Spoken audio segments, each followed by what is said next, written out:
Dear countrymen and countrywomen, since my last two updates, the country has seen a more aggressive and sustained growth of the Covid-19 pandemic as opposed to the earlier month of April and May 2021.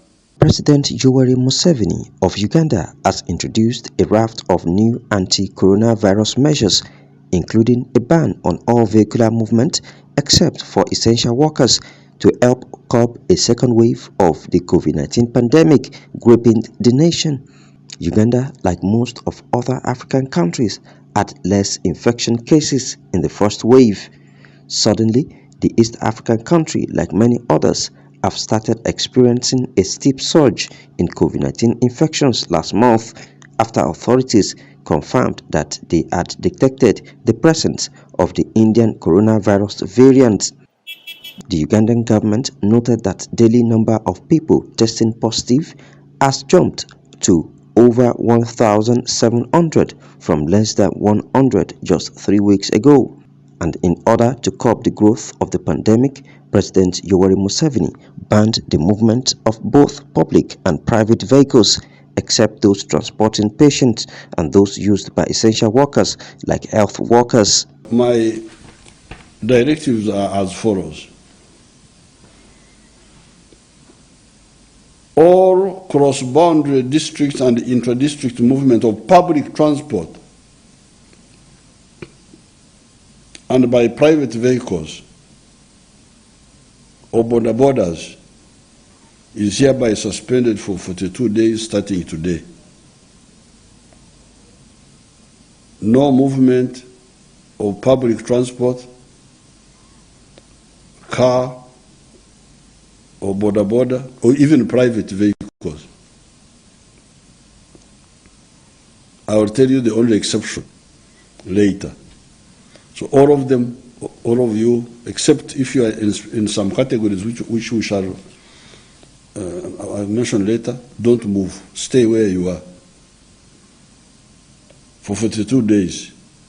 Why 42 days? Because we know that this virus, once it doesn't spread, in 14 days, it gets out of your body, or if not 28 days, if not 42 days. However, all cargo trucks and pickups will be allowed to travel within and across boundary districts with a maximum of 2 persons, including the driver. For the cargo vehicles, they will continue moving by day and by night, but having only two passengers, 2 people, the driver and 1 person, or even the driver alone. Public, private vehicles or border will only move to transport the patient, the ill, of whatever illness, on authentication and availability of evidence from either LC1, RDC, or a health worker. To date, Uganda has registered a total of 70,176 COVID-19 cases and 626 deaths. This is despite tightened restrictions announced last week, including the closure of schools, bars, and most gatherings. The World Health Organization Africa had earlier warned that with slow COVID-19 vaccine rollout and new variant making inroads, the risk of a new wave of infections in Africa remains high. In Africa, cases have increased by 52% just in the past week, and deaths have increased by 32%. And we expect things to only get worse. Less than 1% of Africa's population has been vaccinated. Africa's 1.3 billion people account for 18% of the world's population, but the continent has received only 2% of all vaccine doses administered globally. Kamel Sadiq reporting for CBA TV.